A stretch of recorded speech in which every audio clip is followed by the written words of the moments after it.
Les patates chaudes sont à l'antenne. Pour la biodiversité et le climat, il n'est plus temps de se passer la patate chaude.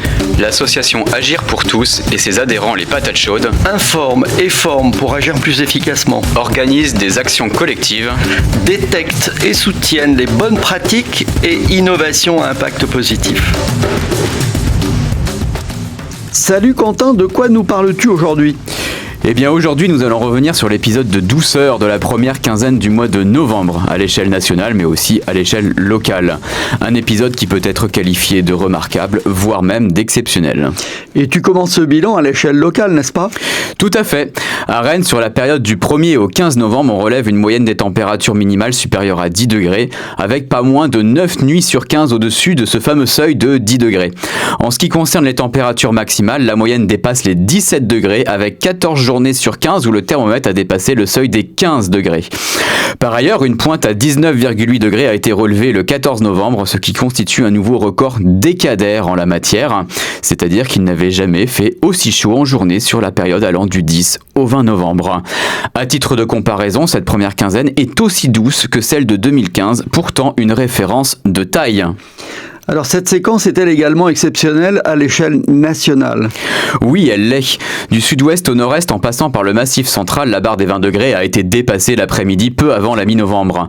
Au Pays Basque, la barre des 30 degrés a même été approchée à Asiritz avec une marque à 29,5 degrés le 12 novembre. À Biarritz, le thermomètre n'est pas descendu en dessous de 20,4 degrés dans la nuit du 4 au 5 novembre. Cette nuit tropicale, comme on dit, constitue un nouveau record mensuel pour la station des Pyrénées-Atlantiques. Alors c'est bien un flux de sud qui est à l'origine de ces températures anormalement élevées. Et oui, précisément même 2 séquences de flux de sud provoquées par 2 dépressions qui se sont successivement installées sur le proche Atlantique. À l'avant de ces dépressions, c'est bien un puissant flux de sud qui s'est manifesté. Rappelons que les vents tournent dans le sens inverse des aiguilles d'une montre autour des dépressions. L'air est donc directement remonté d'Afrique du Nord et il était également chargé en particules de sable comme certains et certaines ont pu le remarquer sur leur voiture. Au Pays Basque, ce flux de sud a provoqué un effet de föhn qui a localement fait décoller les températures au-dessus des 25 degrés, le seuil de chaleur. Alors, peux-tu nous rappeler ce qu'est l'effet de föhn ? Eh bien, quand le vent de sud souffle fort, l'air s'élève sur le versant espagnol des Pyrénées. La vapeur d'eau se condense et forme des nuages qui peuvent générer des précipitations. Au sommet, l'air s'est déchargé de son humidité, puis redescend le versant français où il se comprime et se réchauffe. C'est ce que l'on appelle une compression adiabatique. C'est lorsqu'il y a des précipitations sur le versant espagnol que la différence de température entre les piémonts espagnols et français est la plus importante car l'air se refroidit moins vite avec la libération de chaleur latente lors de la condensation. Et le réchauffement climatique dans cette affaire ? Eh bien, le réchauffement climatique a dopé les effets thermiques des masses d'air anormalement chaudes qui ont survolé la France au cours de la première quinzaine du mois de novembre. Il a également dopé les effets thermiques de l'effet de föhn au Pays Basque où finalement 3 échelles géographiques se sont imbriquées pour expliquer les valeurs exceptionnellement chaudes.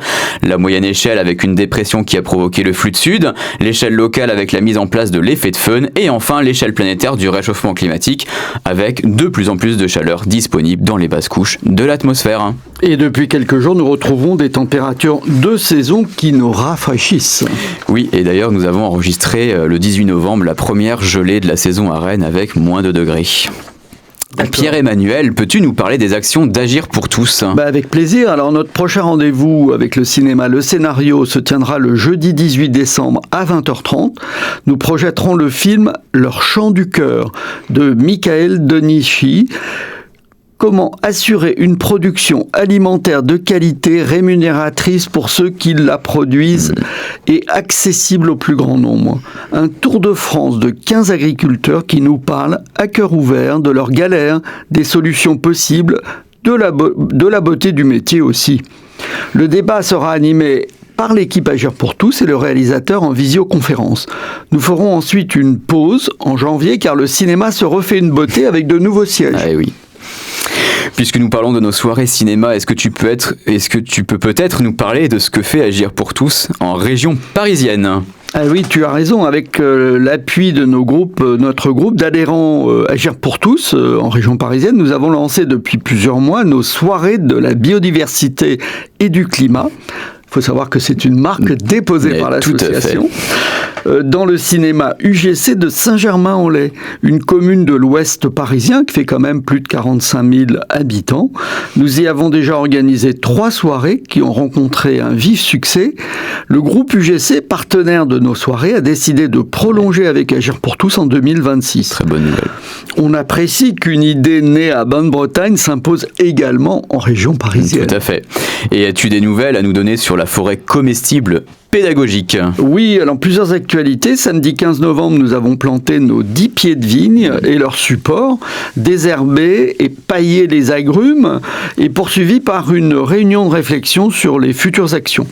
Et jeudi dernier, nous avons accueilli sur le terrain de la forêt comestible pour tous l'équipe de l'agence Crédit Agricole de Bain-de-Bretagne, car leur fondation, la fondation du Crédit Agricole, soutient notre projet d'atelier pédagogique pour tous les âges.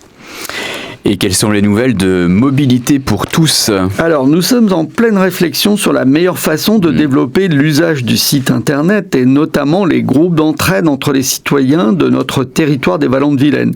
Plusieurs actions sont dès à présent envisagées. Une campagne de communication plus soutenue, notamment sur les réseaux sociaux, une collaboration renforcée avec les collectivités locales, communes, communautés de communes, afin d'assurer un meilleur relais des informations auprès des citoyens, le recrutement d'animateurs mobilité bénévoles sur les 38 communes du territoire.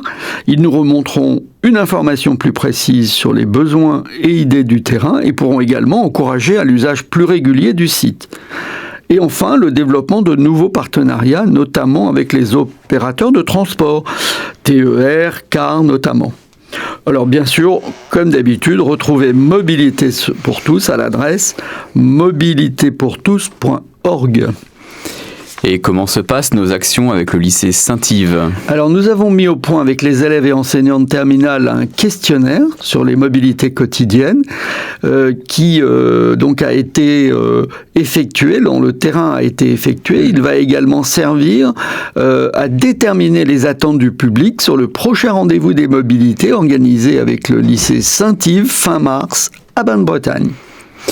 Et il me semble que l'association propose des interventions de sensibilisation auprès des entreprises. Est-ce que tu peux nous en parler? Oui, bien sûr. Alors, nous avons par exemple mis en place en 2024 avec le Crédit Mutuel de Bretagne un grand jeu Agir pour la biodiversité dans 4 agences de notre territoire, avec à gagner des balades commentées en nature et des places de cinéma pour nos soirées de la biodiversité et du climat.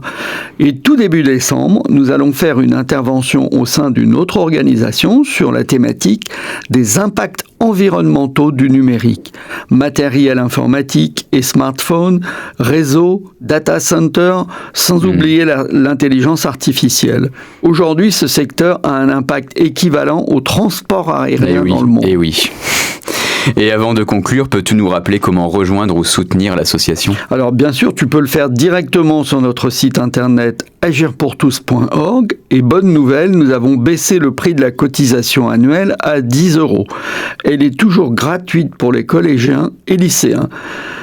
Et tu peux bien sûr, à cette époque de l'année, faire un don à l'association, également sur le site, avec une déductibilité pour les particuliers de 66% du don.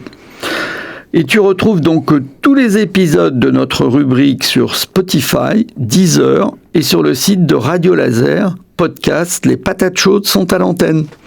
Eh bien parfait, à bientôt Pierre-Emmanuel. Au revoir Quentin.